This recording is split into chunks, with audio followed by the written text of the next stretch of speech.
Graça e paz, igreja. Amém. Uma alegria poder estar com vocês nessa noite. Privilégio de poder compartilhar a palavra. Deus me direcionou hoje a compartilhar uma palavra de fé ao teu coração. E para mim é um privilégio mesmo poder servir o teu coração. Você que está em casa também acompanhando através da transmissão, que você seja abençoado essa noite. A ministração de hoje, ela está baseada em uma história muito conhecida. E não dá nem para mim fazer brincadeira hoje com ela, porque minha sogra está aí, gente. Eu quero ministrar com base na passagem da cura da sogra de Pedro. Então, se você trouxe a sua Bíblia, você pode abrir a sua Bíblia junto comigo em Marcos, capítulo de número 1. Nós vamos ler alguns versos. Esse é um milagre entre os muitos milagres que Jesus ele operou no seu ministério terreno. Daqueles que estão registrados no livro de Marcos, no Evangelho de Marcos, esse vai ser o primeiro relato de uma cura física. Mas ele também é relatado pelos outros evangelistas. Lucas vai relatar esse milagre. Mateus também vai relatar esse milagre. Mateus capítulo 8, Lucas no capítulo 4, e Marcos vai registrar isso também no primeiro capítulo do Evangelho de Marcos. Então, os três vão falar sobre a mesma coisa, são evangelhos sinóticos. Então eles vão falar a mesma coisa, vai relatar a cura da sogra de Pedro. Ela estava enferma, Jesus chega na casa, e ao chegar na casa, Jesus vai repreender a febre dela. Vai falar sobre isso. Mas eu queria ler não apenas Marcos, eu queria ler também Lucas. Depois que nós ler Marcos capítulo 1, nós vamos ler Lucas 4.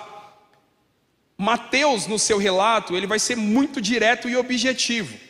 Já Lucas e Marcos, eles vão ser mais detalhistas. Em especial Lucas, porque Lucas ele é doutor. Então quando se fala de um milagre que traz uma cura física, Lucas é uma ótima referência, porque ele vai trazer um olhar clínico, o olhar de um médico. Então ele vai trazer detalhes importantes. Então eu quero ler Lucas e também quero ler o relato que está em Marcos. Só que isso não é demérito para o relato de Mateus, porque dos três, Mateus ele é o único que foi testemunha ocular. Mateus ele acompanhou e viu de perto tudo que Jesus fez.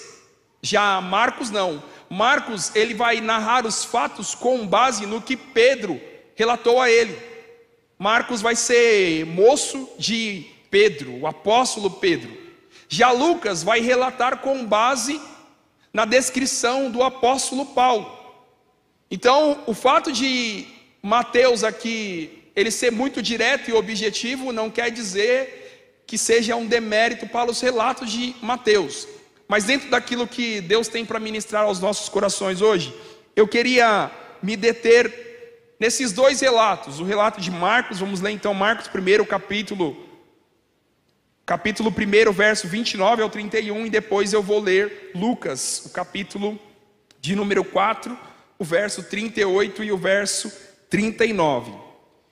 E diz assim a palavra de Deus: logo que saíram da sinagoga, foram com Tiago e João à casa de Simão e André. A sogra de Simão estava de cama, com febre, e falaram a respeito dela a Jesus. Então ele se aproximou dela, tomou-a pela mão, ajudou a levantar-se. A febre deixou e ela começou a servi-los. O mesmo relato agora sobre a descrição de Lucas. Jesus sai da sinagoga e vai para a casa de Simão. A sogra de Simão estava com febre alta. E pediram a Jesus que fizesse algo por ela. Estando ele em pé junto dela, inclinou-se e repreendeu a febre, que a deixou, e ela levantou imediatamente e passou a servir. Esse pequeno trecho que nós lemos, se nós pudéssemos dar um tema, eu diria que o tema, dentro daquilo que o pastor Clóvis já compartilhou, encorajando os homens a servir, o tema hoje é: cura e usa-me, Senhor. Cura e usa-me. Esse pequeno trecho que nós acabamos de ler vai dizer quando é que Jesus cura a sogra de Pedro. O verso 29 até o verso 31 vai narrar a cura. Só que se nós voltarmos no verso 21 do capítulo 1, você vai ver Marcos dizendo que Jesus, ele chega na cidade de Cafarnaum, e é uma cidade importante da Galileia. Ele diz que Jesus chega pela manhã em Cafarnaum, e estando em Cafarnaum, Jesus, ele se dirige a uma sinagoga. E durante um bom período do dia, Jesus ele vai ensinar, e ensinar com autoridade. Uma das coisas que era marcante no ministério de Jesus é que todas as vezes que ele passou por uma sinagoga, que ele ensinava, o que mais chamava a atenção era a autoridade com que ele ensinava. Jesus vai ensinar isso, vai boa parte do dia, ainda dentro desse contexto de ensinando com autoridade na sinagoga. Jesus vai expulsar um demônio imundo de um homem. Depois desse longo período, ensinando, expulsando demônios, o texto diz que Jesus, ele saiu da sinagoga. E no relato de Marcos, Marcos vai dizer, logo saiu. E esse logo traz uma ideia, traz uma conotação de algo rápido, imediato. Logo saiu. Traz essa ideia de foi algo muito rápido. Olha, acabou, ele foi embora. E logo saindo, aí diz que ele foi para a casa de Pedro. Se os arqueólogos, os estudiosos, historiadores, se eles não estiverem errados, diz que a casa de Pedro ficava a alguns metros da sinagoga. Então, se eles não estiverem errados, era muito próximo. Então, Jesus saiu e logo ele foi para a casa de Pedro. Podemos pensar que era como atravessar a rua, ou na rua de cima, a rua do lado, a rua de baixo. Mas o texto traz esse logo, e isso me dá essa ideia de algo rápido, imediato. Aí, olhando para esse pequeno detalhe, eu aprendo já de início que Jesus, ele sabia a hora certa de chegar. Porque esse mesmo Jesus que saindo logo foi à casa de Pedro, que foi imediatamente, que foi rápido, em uma outra história, Jesus não agiu com essa mesma agilidade. Vocês conhecem a história de Lázaro, capítulo 11 do Evangelho de João. Diz que as irmãs enviam um mensageiro para falar para Jesus que Lázaro está enfermo. Quando Jesus ouve a mensagem, o texto diz que ele ainda ficou mais 2 dias na onde ele estava. Então, na história da sogra de Pedro, ele saiu rápido, foi imediato. Na de Lázaro, demorou. Logo eu aprendo que se ele for de forma rápida, atender de forma imediata, ou se ele demorar, Jesus sabe a hora certa de chegar. Essa é a primeira lição que eu aprendo. Por quê? Porque vez ou outra nós começamos a mensurar e cronometrar se Jesus está dentro do tempo ou se ele está atrasado. É comum a gente ouvir as pessoas dizerem isso. Jesus está demorando. O próprio salmista vai dizer a Deus, apressa-te ao meu favor. Olha só isso.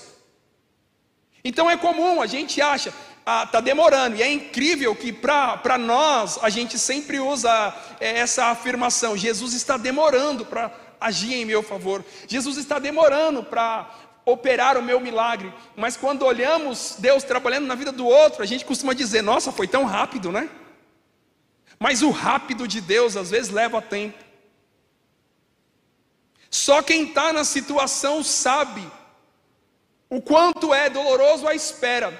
mas eu posso te garantir que ele sempre chega no horário certo. Jesus nunca atrasa.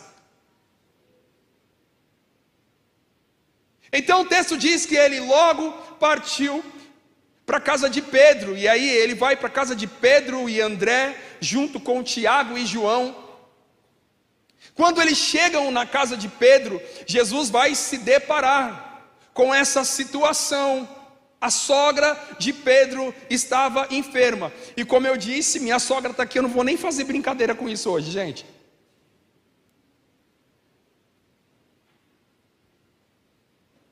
Jesus chega e ele toma conhecimento do que está acontecendo, mas vai chamar a minha atenção, e aí você pode conferir aí no texto, que aí diz que Jesus, ele logo saiu, ele partiu para a casa de Pedro e André, junto com Tiago e João.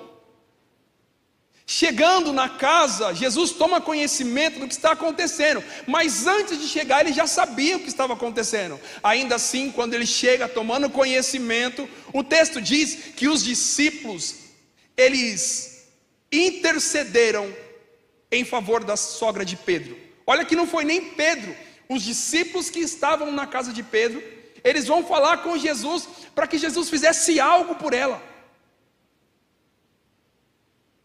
E isso chamou a minha atenção, porque mesmo Jesus sabendo de tudo o que estava acontecendo, isso não tirou dos discípulos a responsabilidade de interceder pela necessidade dela. Porque às vezes a gente ora e diz: Senhor, Tu sabes de todas as coisas. O fato de Deus saber de todas as coisas, de Jesus saber de todas as coisas, não tira de nós a responsabilidade de interceder por aqueles que passam por uma necessidade, ou interceder pela dificuldade que nós estamos enfrentando. Então, ainda que ele saiba de todas as coisas, a nossa responsabilidade é única: clamar, interceder por aqueles que estão passando necessidade, ou apresentar diante de Jesus, apresentar diante de Deus as nossas necessidades.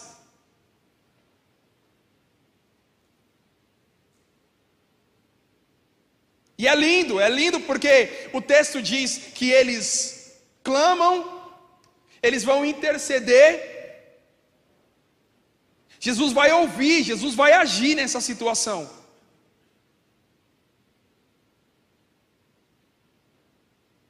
O texto diz que depois que eles vão falar com Jesus a respeito da situação, o texto diz que Jesus se aproximou dela, olha isso. Logo aprendo que a minha intercessão aproxima Jesus daqueles que têm necessidade. É o que o texto está dizendo, olha, eles intercederam por ela e Jesus se aproximou. Jesus se aproxima e ele vai agir. Gente, olha só o cenário. Jesus, ele sabia que na casa de Pedro havia um ambiente de dor. Jesus sabia ou não sabia, sim ou não? Jesus sabia que havia um ambiente de dor. Jesus sabia que na casa de Pedro existia um problema para resolver, sabia ou não sabia? Jesus sabia. E sabe o que é mais lindo? É que mesmo Jesus sabendo que na minha casa existe um ambiente de dor, existe problemas a resolver, isso não impede Jesus de ir na minha casa.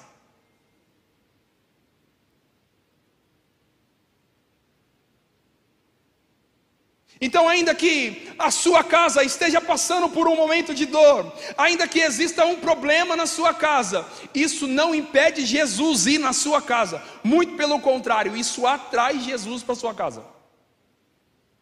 Quem participou da conferência vai lembrar, o pastor Alan disse algo que foi muito interessante. Ele diz assim: quer encontrar Jesus nos evangelhos? Procure um problema na Bíblia. Se você encontrar um problema, Jesus está lá.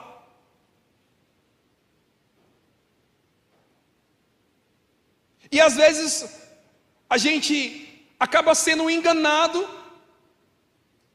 por acreditar que para Jesus ir na minha casa eu preciso arrumar a casa. Quando nós convidamos alguém a grande maioria, não vou dizer todos, mas a grande maioria tem por hábito e costume querer arrumar a casa. Sim ou não? Tem gente que não tem problema. E eu também não tenho problema. Se eu for na sua casa, tiver bagunçado, o problema é seu. Porque aí você chega, a pessoa fala, não repara a bagunça. Pronto, reparei. Não, fica tranquilo. Se você está bem com a sua bagunça, para mim também está tudo bem. Mas tem aqueles que têm essa preocupação. Vai alguém em casa, tem que dar aquele talento. Então tem que arrumar a casa toda. A gente arruma, a gente quer receber bem. Só que no relacionamento com Jesus você vai entender que é o contrário. Que o fato da minha casa estar bagunçada não impede que ele entre. Na verdade, quando ele entra, se eu der autorização, ele arruma a bagunça. Ele coloca no lugar o que está fora do lugar. Então, se você continuar tentando arrumar a sua casa para depois convidar Jesus para ir para lá, pode ser que você esgote as suas forças. E você não consiga arrumar a sua casa ao ponto de convidar e receber Jesus. Tiago, minha casa está uma bagunça. É um ambiente de dor, é confusão na minha casa, desentendimento. Está desajustado. Tá, então faz o seguinte, convida Jesus e dá autoridade para ele colocar no lugar o que está fora do lugar. E aí você vai ver a sua casa ficar um brinco. Então essa é a situação, o ambiente de dor na casa de Pedro.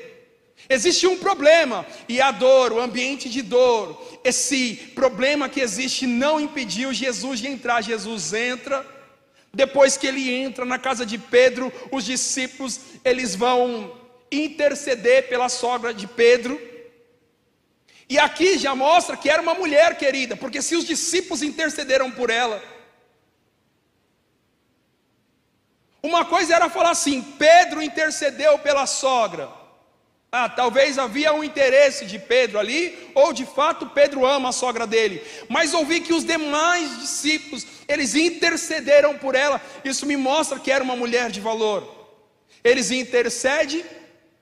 Aí o texto diz que depois de interceder, Jesus aproxima-se dessa mulher. E isso nós precisamos gravar no nosso coração. A nossa intercessão aproxima Jesus daqueles que nós intercedemos.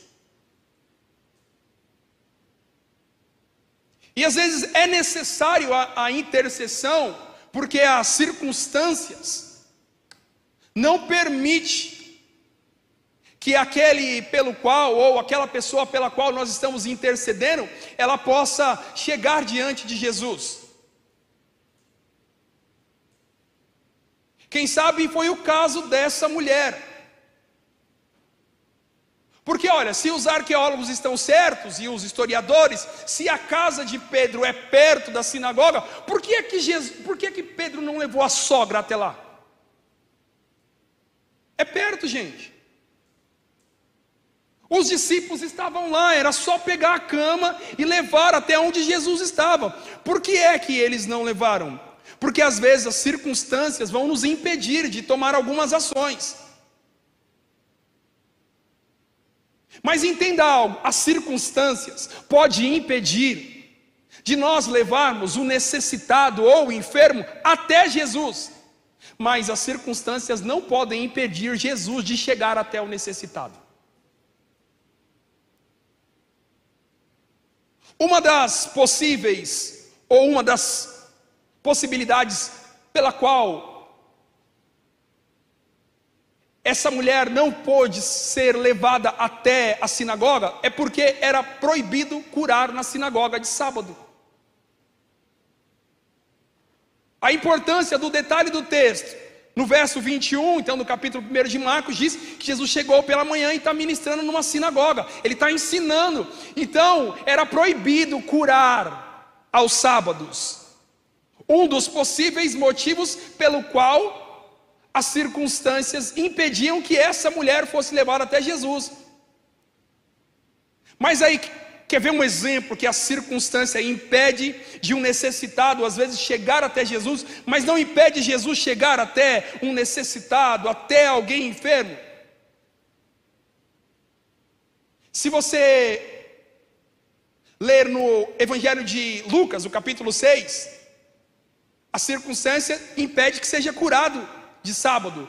Mas o texto de Lucas 6, do verso 2 até o verso de número 10, do verso 6 ao 10, diz que na sinagoga tinha um homem com a mão mirrada. Jesus curou ele.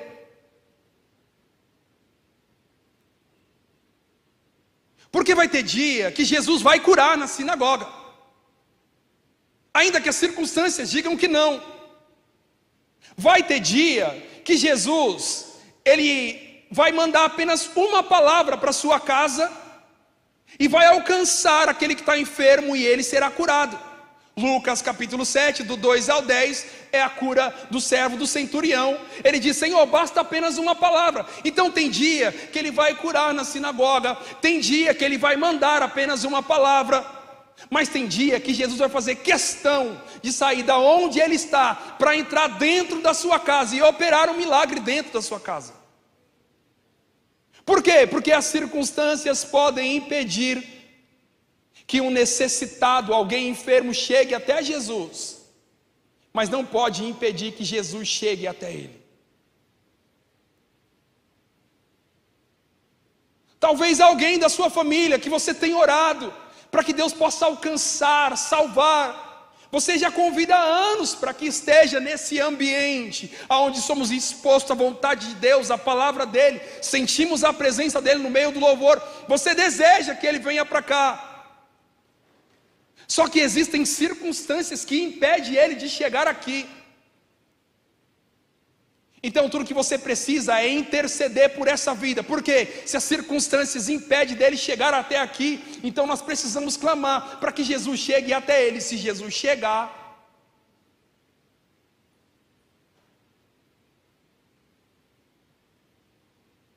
então Jesus chega até essa mulher. Eles intercedem, Jesus se aproxima,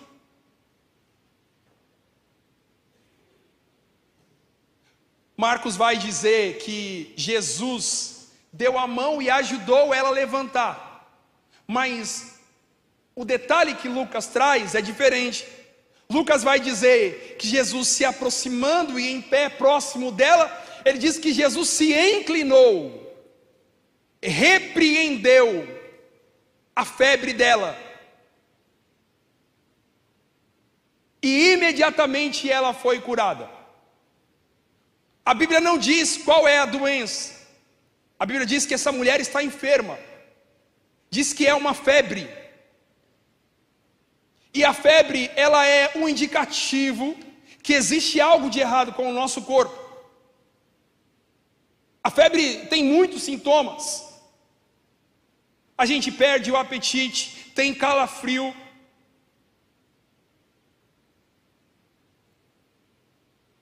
dor de cabeça, algumas pessoas chegam a ter convulsões. A febre tira o fôlego, o ar, a pessoa fica às vezes sem ar. Existem tantas variáveis. Pode ser que essa mulher estava com apenas um sintoma, mas pode ser que sejam muitos sintomas. O texto diz que ela estava de cama. Lucas vai dizer que a febre era alta, era grave o caso. E olha, uma febre para derrubar uma mulher tem que ser forte. Para derrubar homem é fácil. Qualquer coisinha, o homem já joga na cama, faz aquele drama, fala que vai morrer. Não é nem febre, é início de febre, é um princípio de febre. A mulher não, está batendo lá nos 40 graus, está estourando, lavando louça, está cantando. Então, para derrubar uma mulher, tem que ser uma febre de fato muito alta. Essa mulher está acamada, e aí Jesus se inclina, ele toca nela, e aí Marcos diz que ele ajudou ela a levantar, e imediatamente ela levantou, imediatamente ela foi curada.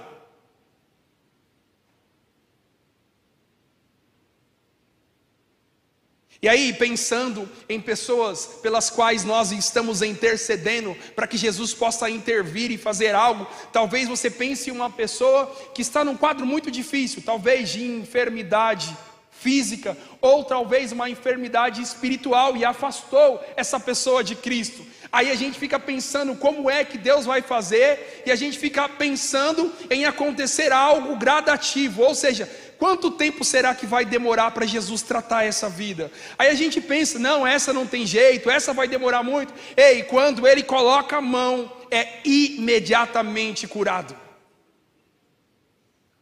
Você não vai ver nenhum dos relatos dos milagres que Jesus operou. Você não vai ver nenhum milagre que Jesus tocou e curou a pessoa, e o resultado da cura veio depois de uma semana, depois de um mês. Não, todas as vezes que Ele tocou, foi instantaneamente curado. Então, a pessoa pela qual você está orando, ore com fé, que quando Jesus tocar, a cura será instantânea.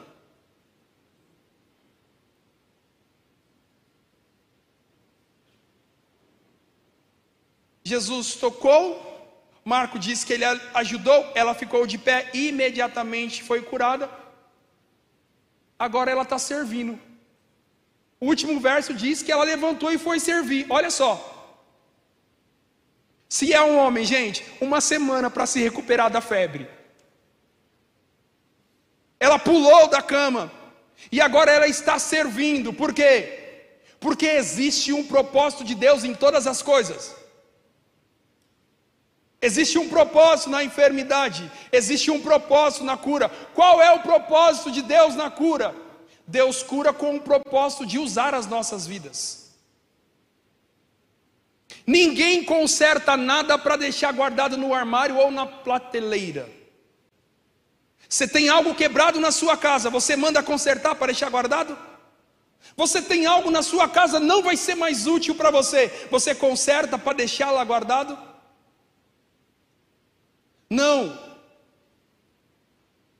A gente conserta com o objetivo de usá-lo, com o propósito de usá-lo. E com Deus não é diferente. Então, quando Ele coloca a mão para consertar algo, quando Ele traz cura, existe um propósito, é usar as nossas vidas. Jesus trouxe conserto à humanidade, Deus trouxe conserto à humanidade por conta do pecado, com o propósito, usar as nossas vidas. Então a cura tem um propósito, e o propósito é ser usado por Deus. Por isso o tema, Senhor, cura-me e usa-me. Então, ainda que seja duro e difícil dizer isso, eu vou dizer, porque como eu estou em família, vocês sabem que eu não fico fazendo meio termo. Se você não está fazendo nada para Deus, isso é um sinal que você está enfermo. Se você não está servindo, isso é um sinal, assim como a febre é um indicativo que existe algo de errado.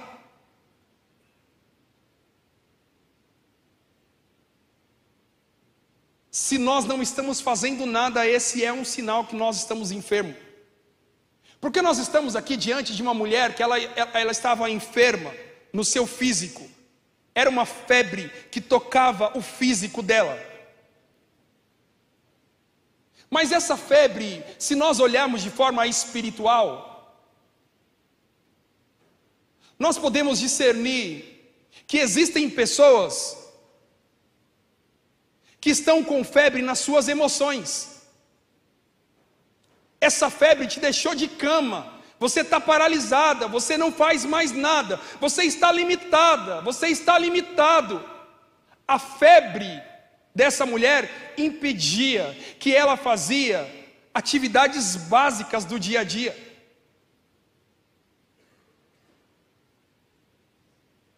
Existem pessoas que a febre é espiritual. Já faz anos que você não consegue servir mais como você servia. Por quê? Porque estamos doentes. A cama se tornou a nossa fronteira. Eu não consigo ir além da cama.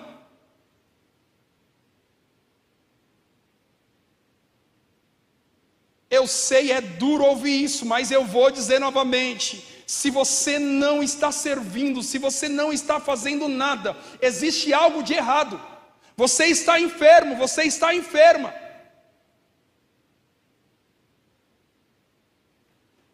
O que impedia essa mulher de servir era a febre e o estado de cama, que trazia limitações. Mas quando ela foi curada, quando Jesus coloca ela de pé, imediatamente ela foi curada.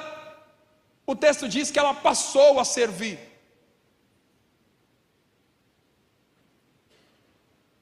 Não é possível que Jesus nos curou, tocou, mudou nossa vida, nossa realidade, e a gente acha que é simplesmente para a gente sentar e ficar na prateleira. Não é possível. Não, existe um propósito.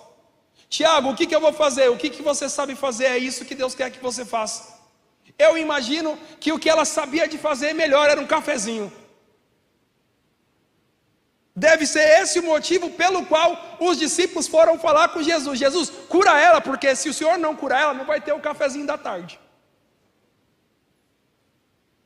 A importância dela servir os discípulos com um cafezinho da tarde contribui com o que os discípulos iam fazer depois dali. Então, por mais simples que seja, tudo o que Deus te confiou como dom e talento tem valor especial no reino. Nós não podemos desperdiçar isso. Não podemos nos tornar uma geração de homens e mulheres enfermos que se contentam ficar na cama, vendo as coisas acontecer, esperando a morte chegar. Não foi para isso que Ele nos curou, não foi para isso que Ele nos resgatou do pecado, não foi para isso. Foi para que a gente possa servir.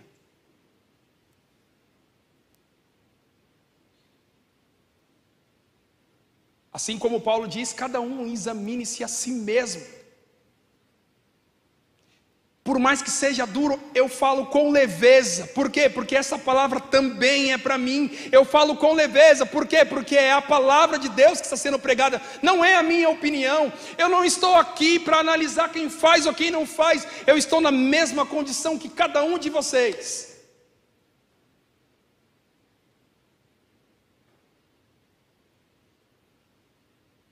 Então cada um analisa a si mesmo. E se você não estiver servindo, talvez esse seja um grande indicativo que você está enfermo. Pode ser que seja algo emocional, pode ser que seja algo espiritual.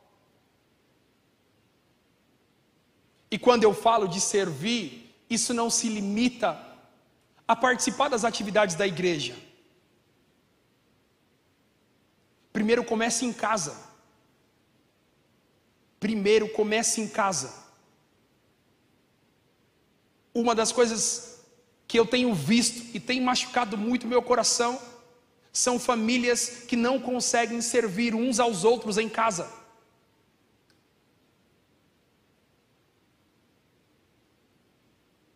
Sabe quando alguém pede algo para você, um filho, a filha, o marido ou a esposa?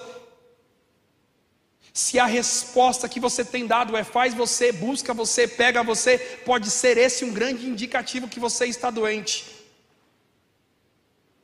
Precisamos aprender a servir uns aos outros, e isso precisa começar em casa. Se a sua esposa pedir algo, vai lá e faz com o coração grato. Deus, obrigado pelo privilégio de servir a minha esposa. Deus, obrigado pelo privilégio de servir o meu esposo. Deus, obrigado pelo privilégio de servir os meus filhos.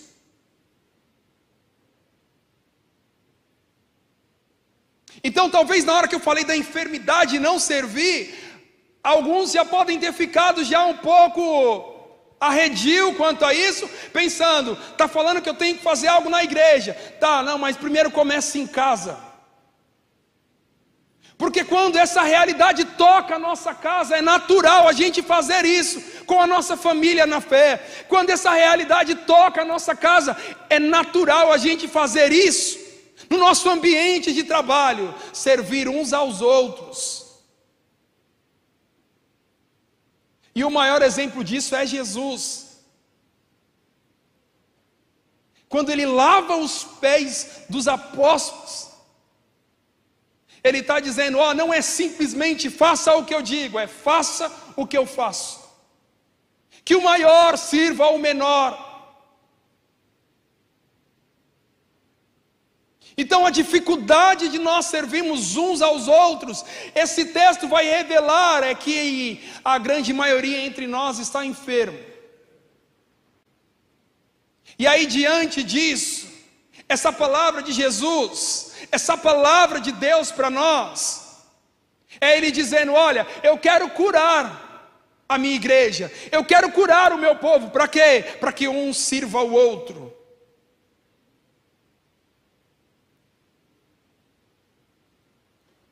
Tem uma frase, eu não vou lembrar agora o autor, mas ele diz que ovelha sadia gera ovelha sadia, e ovelha doente gera ovelha doente. Para o diabo é ótimo uma igreja de enfermos, porque ovelha doente só gera ovelha doente, mas ovelha sadia gera ovelha sadia.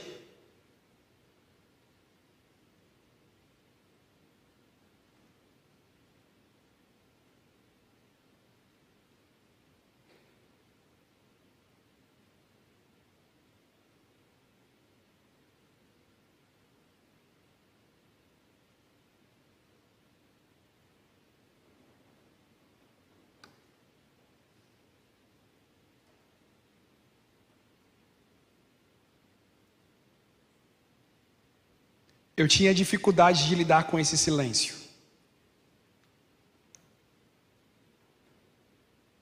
Até que um dia que eu ouvi de alguém diz assim, se é difícil para você lidar com o silêncio lá em cima, você não sabe como é aqui embaixo.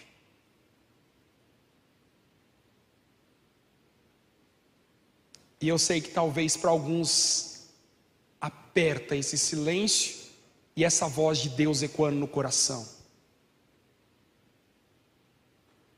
Mas o que há de mais lindo no Evangelho é que quando algo é exposto, depois da exposição Jesus traz cura.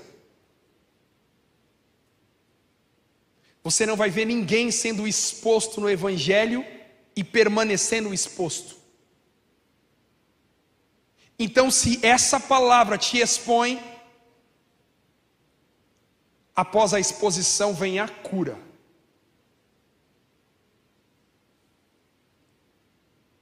Os milagres são fantásticos. Se você ver os milagres, você vai ver que pessoas passaram por exposições e correram risco, só que após a exposição vinha a cura. A mulher do fluxo de sangue teve que se expor para ser curada.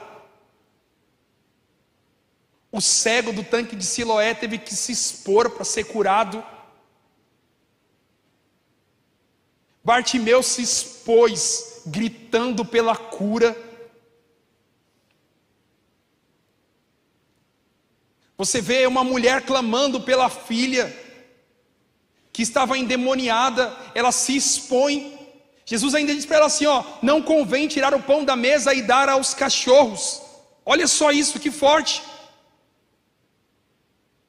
Então ainda que essa palavra, de alguma forma, ela te expõe, constrange, entenda, Deus ele só expõe aquilo que Ele quer tratar.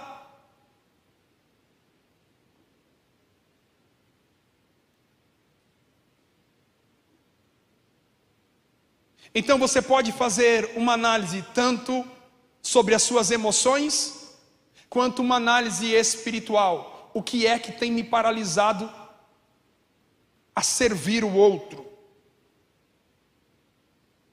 Porque às vezes o marido deixa de servir a esposa por conta de um trauma. Aconteceu algo, traumatizou, ele não faz mais. Você precisa ser curado nisso e voltar a servir a sua esposa. Existem mulheres que têm alguns traumas, por quê? Porque no início do casamento, ela teve dificuldade até conseguir ajustar o cabra. Não vem pronto, gente. Marido não vem pronto. Mulheres, entenda isso. Marido não vem pronto. Homens, entenda. Esposa não vem pronto. Filhos não vêm pronto. Filhos, entendam, os pais não vêm prontos. É um processo da gente ir se ajustando pelo caminho. Então, se existe algo que aconteceu e gerou um trauma, você precisa permitir essa exposição. Você precisa permitir Jesus trocar para tratar isso e vocês voltarem a servir uns aos outros.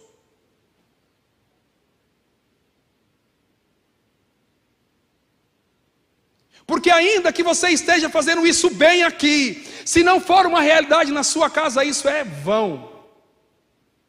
Antes de servir aqui, e isso ser uma realidade que glorifica a Deus, você precisa servir em casa. Senão é só uma encenação que acontece aqui. E é muito simples. Então, por exemplo, não me julguem pelo que vocês veem aqui. Quer saber se eu sou uma benção? Pergunta para minha esposa. E espero que a resposta seja sim.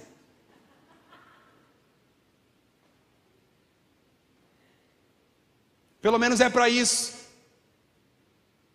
que eu busco deixar Deus trabalhar o meu interior, o meu caráter. Então a gente pode ter esse olhar sobre as nossas emoções que precisam. A história dela é algo físico, mas traz essa lição para nós. E espiritualmente, o que nós temos de ovelha ferida aí espiritualmente no rebanho,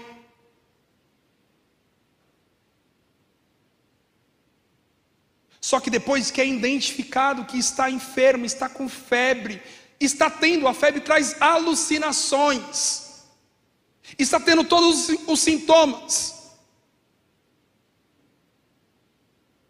O primeiro ponto, olha, quando nós identificamos alguém nessas condições, alguém que está passando por dificuldade nas emoções, espiritualmente, está acamado, não consegue se desenvolver, primeira coisa que nós precisamos fazer é interceder por essas pessoas.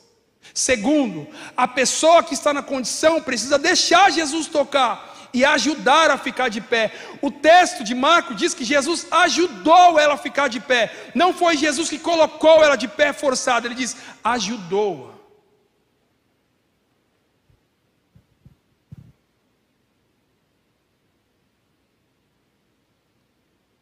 Analise.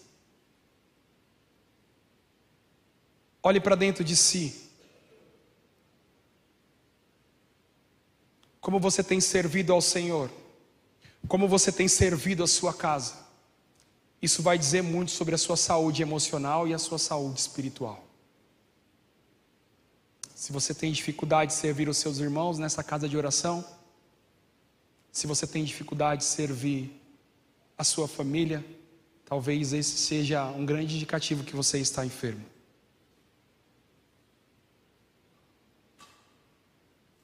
Com essa palavra, pastor, eu espero que o Caio vai ter uma equipe pelo menos de uns 40.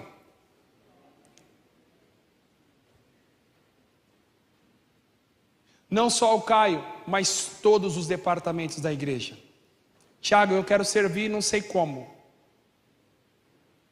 Pode procurar qualquer líder de departamento na igreja, de ministério. Diz, eu quero servir. Começa. Se não der certo, troca. É simples, gente. Tenta e troca. Você vai lá, tenta mais uma vez. Se não der certo, troca, porque já é teimosia. Então tenta e troca. Quero cantar, né, Abigail? Tenta, não deu certo, troca. Quero ajudar no ministério infantil, vai lá. Tenta, não dá mais. Troca. Mas faça essa análise, como é que você tem servido a Deus e como é que você tem servido a sua família. Isso vai dizer muito como é que está a sua saúde emocional e espiritual. Eu queria convidar você a ficar de pé. E queria fazer um convite a você.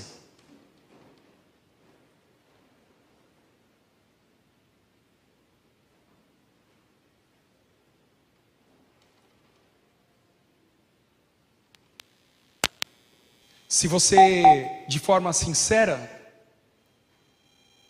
ouvindo essa palavra de Deus ao teu coração, se você identifica que existe algo que precisa ser tratado e curado,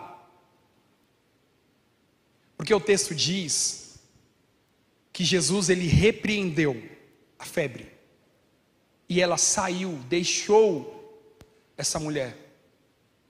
Então existem algumas coisas dentro de nós que precisa sair para que a gente possa servir. Existem algumas coisas dentro de nós que Jesus precisa repreender. Então, se você identifica que existe algo dentro de você, e você fala assim, ó, isso aqui precisa sair de mim, porque está dificultando eu servir os meus irmãos. E eu falo que essa palavra é para mim, e não tenho vergonha nenhuma de dizer isso, porque na semana passada eu sentei com o pastor Clóvis e eu disse para ele o que precisava sair de mim para que eu pudesse servir ainda melhor os meus irmãos.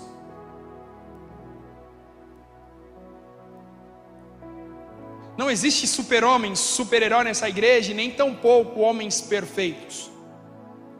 Somos homens falhos, buscando santidade em Deus, e lutamos por isso. Existe algo dentro de você que você identifica, fala assim, eu consegui vencer isso aqui, eu vou ser melhor para os meus pais, eu vou ser melhor para minha esposa, eu vou ser melhor para o meu marido, eu vou ser melhor para a minha comunidade na fé, eu vou ser melhor na minha empresa. Existe algo, se existe algo que você identifica que isso precisa sair de você, ou se existe algo que Jesus precisa repreender, eu queria convidar você a sair do seu lugar e você vir aqui à frente e orar. Eu quero orar junto com você.